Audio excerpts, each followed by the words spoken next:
Halloween, Grand-Mère Cal, des sources d'inspiration infinies pour les créateurs de jeux vidéo, comme Rodolphe Bax, également formateur à l'Institut de l'image de l'océan Indien, où il a commencé élève il y a 16 ans. Avec 2 camarades issus également de cette école, ils ont créé Cal. On travaille dans des petits studios et des grands studios. À un moment, on est un petit peu frustré, on a envie de créer son propre bébé, donc ses propres jeux. Et donc le jeu indépendant, c'est-à-dire que le jeu qui est fait un peu indépendamment, sans financement, en tout cas autofinancé, on le fait un peu par passion, de base. Le jeu nous emmène sur tout un parcours dans une vieille case créole hantée par Grand-Mère Cal.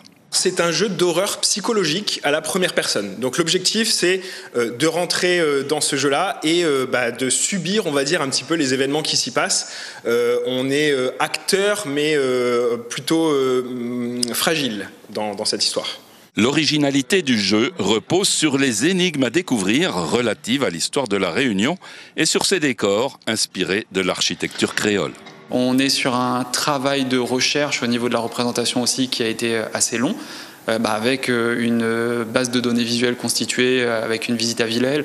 On a un livre sur le patrimoine réunionnais qui nous a servi aussi de guide pour nous orienter sur la création de certains éléments.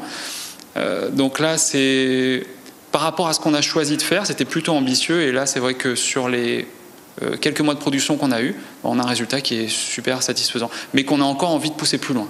Leur travail, commencé début juillet, propose déjà une démo téléchargeable gratuitement. Nos créateurs commercialiseront la version définitive de Cal début mars, après présentation dans un festival de jeux vidéo en février.